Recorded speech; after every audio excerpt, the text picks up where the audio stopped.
नमस्कार, मी doctor Santosh Walge, Ashoka medical hospital Nashik येथे कन्सल्टंट पेडियाट्रिक कार्डिओलॉजिस्ट म्हणजेच बाल हृदयरोग तज्ज्ञ म्हणून कार्यरत आहे। बऱ्याच पालकांना शंका येते की आमच्या बाळाचे वजन 3 किलो आहे किंवा वय फक्त 2 महिने आणि एवढ्या कमी वयात बाळाचे हृदयरोगाची शस्त्रक्रिया होऊ शकते का? तर अशावरच केस आपण डिस्कस करणार आहोत। एक 1.5 महिन्याचे बाळ ज्याचे की वजन फक्त 2 किलो 300 ग्राम होते, असे बाळ सतत चिडचिडपणा करणे, वजन न वाढणे, दूध व्यवस्थित न पिणे म्हणून एका बालरोग तज्ञांना दाखवण्यासाठी गेले।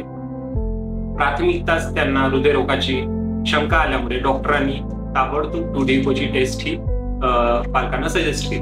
टूडिको ही एक सोनोग्राफी सारखी टेस्ट असते ज्यामध्ये की जन्मजात हृदयरोगाचे निदान करण्यात येते।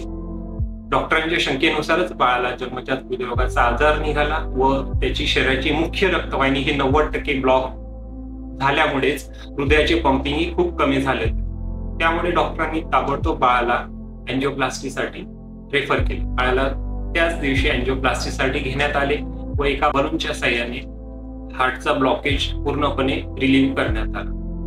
बाळाला पुढच्या दिवशी फीडिंग चालू करण्यात आले व बाळाचे हृदयाचे पंपिंग नॉर्मल झाले आणि 2 दिवसात बाळाला आम्हाला डिस्चार्ज करण्यात यश मिळाले। ह्या उदाहरणाद्वारे आम्ही एक अत्यंत महत्त्वाचा मेसेज देऊ इच्छितो की जर जन्मजात हृदयरोगाच्या आजारामुळे बाळाला जीवाला धोका होत असेल तर अशा बाळांचे वजन किंवा वय कितीही कमी असले तरी बाळाला हृदयरोगाची शस्त्रक्रिया करावी लागू शकते। धन्यवाद।